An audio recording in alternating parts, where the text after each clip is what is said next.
The current Twitter management is alleged to have what's called shadow banned people. I actually think most of the people who think they're shadow banned are actually just bad at Twitter. They suck. Their tweets don't get traction, and they say, "Oh, I must be shadow banned. I didn't get enough likes." Nah, actually, your tweet sucked.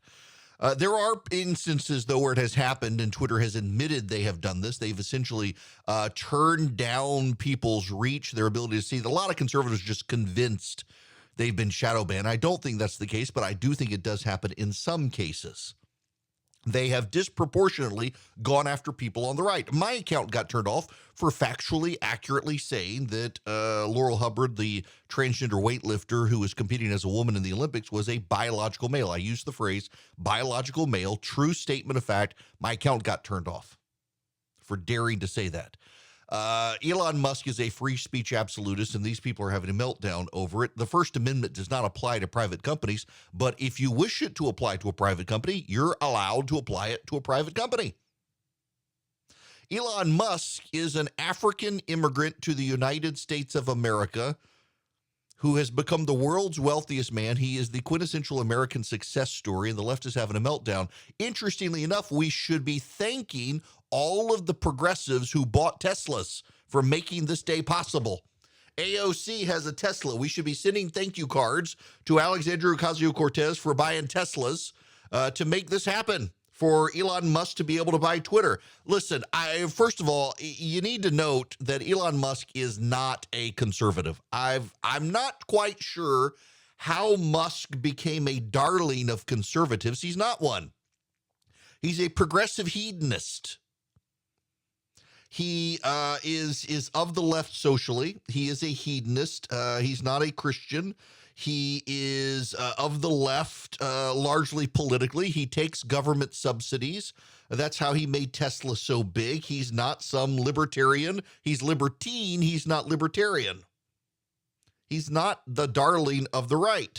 And yet, it is just an absolute meltdown by people on the left. He was the left-wing darling until all of a sudden he dared to suggest that, maybe Twitter shouldn't be banning, I don't know, the accounts of the sitting president of the United States when they're not going to ban the propagandists of communist China or the mullahs of Iran. Why are you banning the president of the United States? This all came, by the way, because Twitter banned the Babylon Bees account.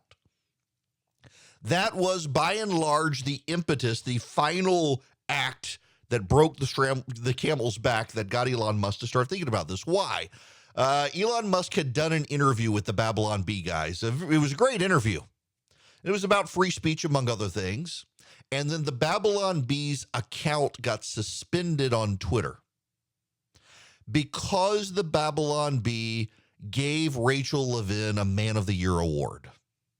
They said they were giving her a Man of the Year award or some such, or her. I said Rachel Levine is a man, him. They gave him the Man of the Year award. And I'm so used to calling people named Rachel women, but Rachel Levine is actually a dude. And you couldn't say that on Twitter, and they got their account turned off. And Elon Musk took notice of the fact that Twitter is disproportionately applying its rules to people on the right. People on the left can say all sorts of absurd and atrocious things, hateful things, death threats, and the like, and rarely will they get their account turned off. Additionally, Twitter has something, if you're not on Twitter, and most people aren't, and I want to actually get to that here in a minute, but Twitter has something called trending topics. And trending topics are not algorithmically generated. Twitter topics are run by individual progressives at Twitter who use it as a way to engage and incite mobs on the left. That is very much something you need to understand. It doesn't get covered a lot. The trending topics have editorial comments underneath them, and those editorial comments tend to be written by progressives. So, for example, a progressive who's worked for a lot of left-wing causes and left-wing organizations named Judd Legum now spends his days trying to generate mob outrage against corporations giving to the right. Judd Legum targeted Toyota yesterday and pointed out Toyota was giving money to Republican candidates who had defended January 6th. And it was all to get the mob.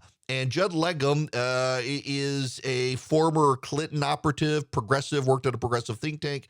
And the Twitter editorialist who decided to highlight his story as a trending topic just referred to him as a journalistic investigator. And left all the partisanship out of it, left all the partisan angle when they know that this is the guy. But there's a larger story here that I think is very important, and this is the one that I think everybody needs to understand. This is the most important topic. Much like Fox News, CNN, and MSNBC, Twitter really does not have a lot of Americans using it. We've got a nation of 330 million people, and maybe a million or two watch Fox. Another million watch CNN and MSNBC. 25 million Americans have Twitter accounts. Maybe 2.5 million to 3 million Americans use them. Disproportionately, it's progressives who use it. Overwhelmingly, members of the media use Twitter because Twitter has become the kind of social gathering place, the town square, where a lot of journalists do their basic reporting. The number of stories in news outlets based on 3 or 4 angry people on Twitter who are anonymous is amazing these days, particularly in the entertainment press. You get 2 or 3 people who say something on Twitter, there's going to be a news story suggesting it's a trend when really it's 3 anonymous trolls on Twitter complaining. This is really the big problem here.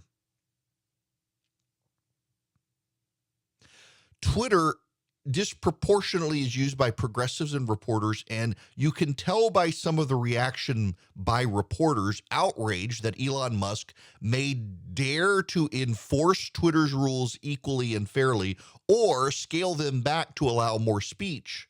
Even if the media considers it misinformation or disinformation, you can tell Twitter's become their safe place, and they are upset that Elon Musk might allow people in who they don't get to control.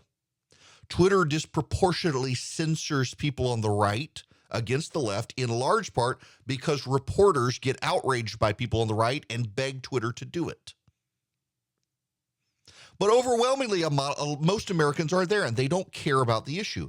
And that goes to a larger issue here as well, the January 6th issue. Now, I will readily submit January 6th is far more serious than Elon Musk buying Twitter. And in fact, I, to this day, think the people who stormed the U.S. Capitol should, by and large, go to jail. There are some who just happened to wander in. They thought, oh, the crowd went in. Let's go see what's going on. And they trespassed technically, but really they didn't know what they were doing. They thought you go into the You used to be able to wander into the Capitol. But there were a lot of malcontents and malicious people who stormed the Capitol. I think they should go to jail. I think it was a big deal. I think a lot of people on the right downplay January 6th. However, a lot of people on the left overplay it. Give it disproportionate coverage, in large part because they hope, they don't think, they hope it will hurt Republicans in November. And members of the media go overboard in January 6th coverage. But here's the thing. As much as it was a big deal, it was bad, it should be condemned. I can say all those things. It's not going to matter. I'm still going to get hate mail for saying this. Most Americans don't care. Most Americans don't care. They really don't. They just don't. I'm sorry. They don't care about Twitter being bought by Elon Musk. They don't care about January 6th. They got bigger issues: the cost of gas, empty store shelves, the cost of groceries, their declining paycheck based on inflation, all of these things. The public cares far more about these things than they do January 6th or Tesla or Elon Musk, rather, buying Twitter. And yet the media disproportionately covers these things, in large part because reporters who cover these things are on Twitter. They see what is being talked about on Twitter. They presume that people off Twitter must care about it, and so they give disproportionate weight.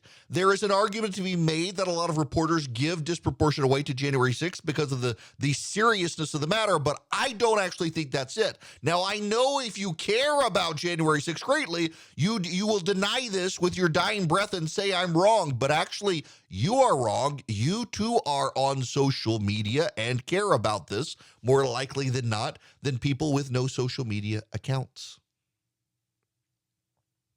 Twitter shapes the news disproportionate to what Americans care about. It has also sabotaged political campaigns. Kamala Harris and Elizabeth Warren, when both of them dropped out of the 2020 presidential race, the chief internal criticisms were they cared much more about winning the daily fight on Twitter and what people on Twitter thought than real Americans, and Twitter isn't reality. The attacks on Dave Chappelle, the comedian, came overwhelmingly from online progressive activists. As he said, Twitter's not reality. Real Americans, they don't care. People offline, they don't care. And Twitter has shaped media narratives, the way the media covers stuff and what the media covers based on reporters being always present. If Elon Musk buys it and it drives reporters to get off Twitter, it will actually be a good thing. One of the smartest things he could do would be to get rid of trending topics, get rid of quote tweets that usually people do to harass, and third, shut it down one day a week. Force people to go offline. There's a scene in the movie Ready Player One where everyone is in a virtual reality engine, essentially. It's how they spend their days. And the proprietors of it at the end of the movie, they shut it down one day a week. It's good for people's health to get offline and actually have people engaged, making eye contact with each other. It would be wise of Elon Musk to do that. I doubt he will, but he should. This probably shouldn't be the biggest story out there. But so much of the media is engaged in, on, and around the conversations of Twitter, it disproportionately becomes the biggest story of the day. And that's a damning indictment on how the press does its job these days, because I venture to guess that 9 out of 10 of you think there's a bigger story out there than this one that should be covered.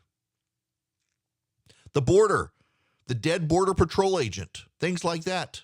There's so much more, and yet we're forced to listen to the hysterics of people who are upset that Elon Musk, an American success story, it's an American success story, an African immigrant, I guess you could call him an African American, who is the world's wealthiest man, an American success story, has bought Twitter to take it private so it is less bullied by shareholders and advertisers into doing things that one side with political clout wants so that he can preserve and protect the town hall.